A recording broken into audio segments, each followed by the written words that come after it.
संभाजीनगरला shift झाल्यापासून एक व्यक्तीसुद्धा इथं ओळखीची नव्हती. त्याच्यामुळं खूप एकटं-एकटं वाटत होतं. पण नियती अशी असते ना, की आपल्याला काही लोकं परकी असणारे सुद्धा आपले वाटायला लागतात. तर आज अशीच एक गोष्ट घडलेली आहे. तर एक Facebookवरून ना माझे व्हिडिओ बघून इन्स्पायर झालेली एक होती व्यक्ती, जी की मला भेटायला आज येणार होती. खूप दिवस झाले मेसेजेस वगैरे मला करत होती, पण मी एवढं इग्नोर करत होते. पण त्यांचे खूप रोज मला जवळपास 10 ते 15 मेसेजेस यायचे. "ताई मला तुम्हाला भेटायचं आहे." इथं आल्यापासून जवळपास 2 महिने होत आले आणि रोज त्यांचे कंटिन्युअसली मेसेज यायचे होते. मी त्यांना खूप दिवस इग्नोर केलं, पण किती दिवस इग्नोर करणार करून तरी. म्हणून एके दिवशी रिप्लाय दिला, "ताई मी खूप लांब राहते." तर त्या बोलल्या, "मी तुम्हाला घरी भेटायला येईल किंवा तुम्ही या माझ्या घरी." मित्रांना सुट्टी नसते माझ्या, म्हणून मी तर त्यांनाच म्हटलं, की "तुम्हीच या आमच्याकडे." मग ते येणार होते म्हणून मी सगळी कामावरून घेतली. एक पार्सल रिसीव्ह झालं होतं. एक छोटंसं देवघर मागवलं होतं. म्हणजे देव थोडेच आहेत म्हणून मी छोटंसं मागवलं होतं. ते उद्या देवपूजा केल्यानंतर तुम्हाला दिसेलच. मग मी पटकन घर वगैरे आवरून घेतलं. ते येण्याआधीच मी लिंबू सरबत वगैरे बनवून ठेवलं होतं.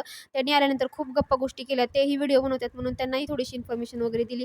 तर असा होता डे. भेटू नेक्स्ट ब्लॉगमध्ये.